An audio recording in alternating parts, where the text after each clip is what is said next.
Photographers બધા આવ્યા. એને કીધું આ માણસ આટલું ચાલે છે કે ચાલે તમે થાકી જાઓ તો તમે સમજો. પછી આવીને પહેલું એમને શું કહ્યું કે ગાંધી કિનારે જઈને દરિયો છે, દરિયાની બહાર તમે એક તવો રાખેલો, તવામાં ગરમ કરીને એ લઈને મીઠું પકાવવાનું ચાલુ કર્યું. પછી ધરપકડ થવા માંડી, મારામારી ગઈ ને બેચ ઉપર બેચ આવતી જાય, બેચ ઉપર બેચ આવતી જાય. અને એમાં બહેનો જોડે મોટા મોટું કામ શું હતું, બહેનો આજકાલ ઘરમાં જ રહેતી હતી, લાજ કાઢતી હતી, કોઈ ઘરમાં બહાર જવા ના દે. અને આખા દેશમાં બહેનો બહાર આવી અને બહેનોની જે બહાર આવ્યા પછી બહેનો આખા સત્યાગ્રહના બધા સ્વરૂપમાં જોડાઈ ગઈ. જેલમાં જવાનું હોય, પિકેટિંગ કરવાનું હોય, લાઠી ખાવાની હોય. 42 વર્ષ જો તમે જુઓ ડોક્યુમેન્ટરી તો ત્યાં ગોવાલિયા ટેન્કને ઓપેરા ઉપર પહેરો હોય લાઠીઓ ખાધી છે. એટલે આનું મહત્ત્વ એ બહુ મોટું છે.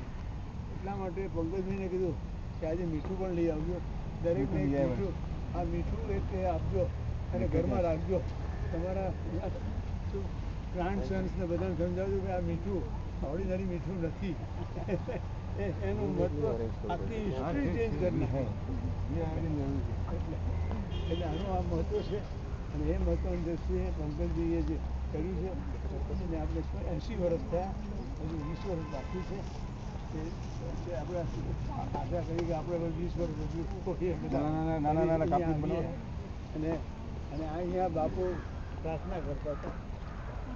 જેલમાંથી છૂટીને 48થી અહીંયા આવ્યા, શાંતિકુમાર મોરારજી ત્યાં રહેતા હતા.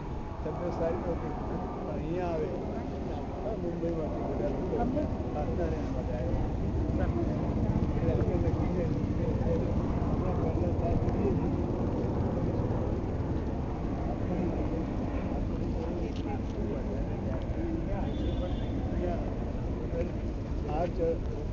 હાર ચડાવશે પછી ફૂલ ચડાવીએ, વંદે માતરમ, ત્યાર પછી રઘુપતિ રાઘવ થોડો અને વૈષ્ણવજન અને જનગણ મળશે. અને આપણે કોઈ ભાષણો કંઈ કરવાનું નથી, કશું. આ તો તમને ખાલી રૂપરેખા આપી.